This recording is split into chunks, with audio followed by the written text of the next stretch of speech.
हरा रहा है। इतने में अकबर अपने सिंहासन पर बैठकर बेजू बावरा को कहने लगा, अरे बेजू बावरा, तुम हिंदू, तुम सनातनी पत्थर की पूजन करते हो, क्या पत्थर तुम्हारे पूजन करने से, पत्थर क्या तुम्हारे बोलने से पिघल सकता है? क्या पत्थर पिघल सकता है? जैसे ही बेजू बावरा को कहा,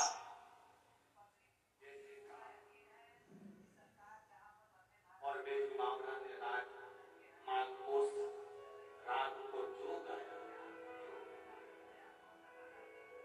बेजू बावरा ने जैसी रात मालकोस गाना प्रारंभ करा, जो तुरंत तानसेन के सामने बेजू बावरा से कहा गया, तुम सनातनी, तुम हिंदू, पत्थर की पूजन करते हो, क्या पत्थर तुम्हारी बात सुनता है? क्या पत्थर तुम्हारे कहने से पिघलता है? क्या पत्थर पिघलेगा? बेजू बावरा ने कहा, पत्थर पिघला कर ही रहूंगा। और बेजू बावरा ने जो मालकोस रात गाना प्रारंभ करा, सामने देखा कि एक पत्थर अकबर ने सामने रख दिया रस्ते से ही, और जो बेजू बावरा ने भगवान शिव का नाम लेकर गाना प्रारंभ करा, पत्थर पिघलना प्रारंभ हो गया। पत्थर पूरा पानी की तरह हो गया। पत्थर पानी की तरह हुआ। बेजू बावरा ने अपना काम पूरा किया। पत्थर को उस कीले से, उस जो पतला तरल पदार्थ बन गया था, जो पानी बन गया था, उसमें अपना कान पूरा रख दिया। कान पूरा रखा। बेजू बावरा ने गाना जैसे बंद करा, पत्थर ठंडा हुआ। ठंडा होकर वापिस वो कान पूरा उसमें कट गया, उसमें जम गया। अब बेजू बावरा ने कहा, अब तुम लाओ और मेरा कान पूरा निकाल कर बताओ। तानसेन हाथ जोड़ लिया कि मैं कान पूरे को नहीं निकाल सकता।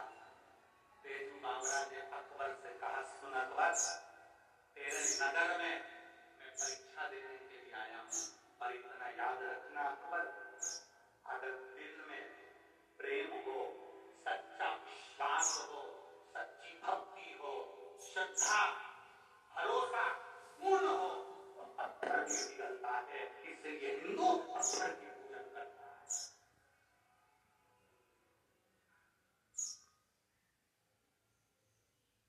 पुकारने वाला अगर हो, दिल से अगर पुकारा जाए, प्रेम से अगर पुकारा जाए, श्रद्धा से अगर पुकारा जाए, तो पत्थर भी पिघलता है। इसलिए हिंदू पत्थर की पूजन करता है। क्यों? क्योंकि हिंदू सनातनियों में वो बल होता है कि पत्थर को परमात्मा मानकर पूजते हैं, तो पत्थर में भी परमात्मा को प्रकट कर लेते हैं। वो परमात्मा का बल एक सनातनी में होता है।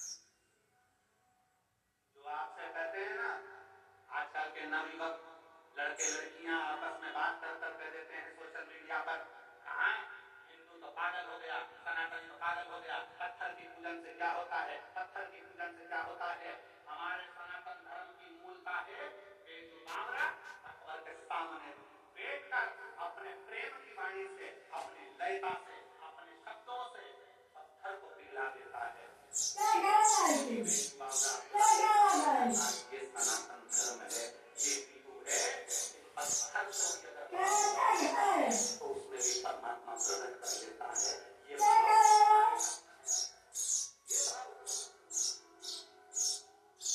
कई लोग करते हो, आप करते हो कि एक प्रश्न का लोग है, मैं करा उसी प्रश्न का ही उत्तर है, उसी प्रश्न का उत्तर।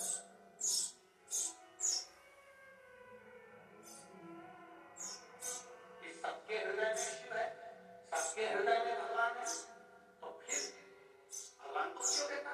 क्योंकि हमारी भक्ति हम प्रकट नहीं करना, हमारा विश्वास हम प्रकट नहीं करना, हमारी श्रद्धा हम प्रकट नहीं कर पाते। भगवान तुम्हारे छल से कभी प्रसन्न नहीं हुआ, भगवान तुम्हारे दिखावे से कभी प्रसन्न नहीं हुआ, भगवान तुम्हारे कपट से कभी प्रसन्न नहीं हुआ। तुमने बहुत सारा अपने शरीर को मालूम पड़े चंदन लगा लिया, खूब अपने खूब सारा बाल बढ़ा लिया, खूब सारा वस्त्र भी पहन लिया, खूब आडंबर भी कर लिया, और सोचो कि परमात्मा तुम्हारे सामने प्रकट हो जाए। परमात्मा प्रकट नहीं होता। परमात्मा को प्रकट करने के लिए निर्मल मन सो मोहि पावा मोहि छल छिद्र कपट न भावा, तुम्हारा नूतन मन होगा, हृदय होगा, तो परमात्मा प्रकट हो सकता है।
एक आप संजोग कर रखना, तुमसे लोग कहें कि एक लोटा जल चढ़ाने से होगा क्या, एक लोटा जल शंकर के मंदिर जाने से होगा क्या, क्या होगा? आप एक बार एक लोटा जल लेकर शंकर के मंदिर में विश्वास लेकर जाओ। वो लोटा का जल नहीं है, वो हमारा विश्वास है कि मेरा दुख मेरा महादेव काटेगा। वो एक लोटा जल नहीं है, वो हमारी सच्ची श्रद्धा है कि मेरा भोलेनाथ मेरे दुख को काटेगा। वो एक लोटा जल नहीं है, वो आपका शुद्ध भाव है। क्यों? क्योंकि हमारे पास देने के लिए, भगवान को देने के लिए कुछ भी नहीं, कुछ भी नहीं। हम क्या दे सकते हैं महादेव को? हम क्या प्रदान कर सकते हैं भगवान शंकर को? हम क्या दे सकते हैं भगवान देवत्य महादेव को? हमारे पास देने के लिए कुछ नहीं। हमारे पास देने के लिए हमारे पास देने के लिए एक टीवी के साथ हमारे पास देने के लिए अगर कुछ है तो वो केवल श्रद्धा, वो केवल विश्वास, वो केवल भरोसा, वो केवल केवल श्रद्धा, केवल विश्वास, केवल दृढ़ता। दुनिया के लोग तुमसे कहे कि एक लोटा जल में क्या होगा, एक लोटा जल क्या है, एक लोटे जल में क्या रखा है, तुम कह देना वो एक लोटा जल नहीं है, वो हमारा विश्वास, वो हमारा भरोसा, वो हमारी दृढ़ता शिव के प्रति है। शिव के शंकर, तुम कहते हो भोले हमें काशी प्यारी है। 11 मई से तो वहां अपना पत्र जरूर भेजना कि मुझे 1.5 महीने में जो मैंने 5 रुपए का पानी पिलाया था वो 50,000 हुआ कि नहीं हुआ, मेरे बाबा ने चोरी करी। शिव शिव है, शंकर शंकर है। एक चोर चोरी करने के लिए शंकर के मंदिर में चले जाता है, इस वाले में ध्यान नहीं देता, अर्चना करने वाला नहीं है, चोरी करने वाला है, आराधना करने वाला नहीं, चोरी करने वाला है। और अंधेरा हो रहा है, कुछ भी नहीं दिख रहा, अपने तन का कपड़ा तन के कपड़े को दिए से जलाकर, तन के कपड़े को दीप लगाकर और तन के कपड़े को आग लगाकर चारों तरफ से देख रहा है कि यहाँ चोरी का सामान है, चोरी का सामान नहीं देखा। फिर उसने आग लगाकर फिर देखा, चोरी का सामान क्या है नहीं। आखिर शंकर भगवान प्रकट, शिव और भगवान शंकर ने कहा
जगदुत्तर की दृष्टि गलत है, दृष्टि गलत है। मेरी मां जगत जननी जगदम्बा आज संपूर्ण विश्व की बच्चियों को, संपूर्ण विश्व की बेटियों को एक प्रेरणा दे रही है कि सावधान सावधान। अभी आपको एक सूचना नहीं मिली होगी, अगर टीवी पर अगर आप देख रहे होंगे या गूगल पर सर्च करेंगे या न्यूज़ों में देखेंगे तो एक आपको सूचना मिली होगी कि कई लड़कों ने हिंदुओं की लड़कियों को फंसाकर, सनातनियों की बेटियों को अपने चुंगल में फंसाकर और उन बेटियों को ले जाकर एक कमरे में बंद कर दिया, एक कमरे में बंद कर दिया। और कहीं से लव जिहाद का ये मामला है कि प्रेम करते हैं, प्रेम के जाल में फंसाते हैं और प्रेम के जाल में फंसाकर उनको अपना कर एक कमरे में बंद कर देते हैं। 22 लड़कियों को एक कमरे में बंद करा और कहीं से फोन आता कि इस लड़की को हमको भेज दो, इस लड़की को हमें भेज दिया जाए, इस लड़की को वहां भेज दो। नशे का इंजेक्शन लगाते उस लड़की को और भेज दिया। अभी सरकार ने दिल्ली में छापा मारकर अभी सरकार ने उनको पकड़ा और 20-22 लड़कियां प्राप्त हो। कहां जा रही?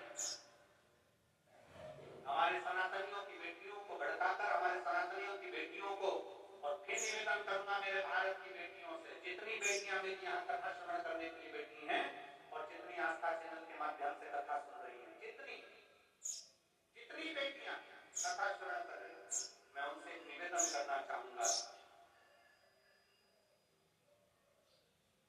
दुनिया के लोग कहते हैं कि माँ बाप को बेटा काटता है, पर महापुराण की कथा में अशोक सुंदरी का संवाद ऐसा आता है कि दुनिया के लोग कहते हैं कि माता पिता को बेटा काटता है, पर महापुराण की कथा कहती है कि माता पिता को, जब माता पिता बेटी का कन्यादान करते हैं, हाथ पीला करते हैं, कन्यादान का संकल्प लेते हैं, वो कन्यादान का संकल्प ऐसा होता है जिससे एक बेटी अपने बुजुर्ग माँ बाप को भी पार लगा देती है, माँ बाप को पार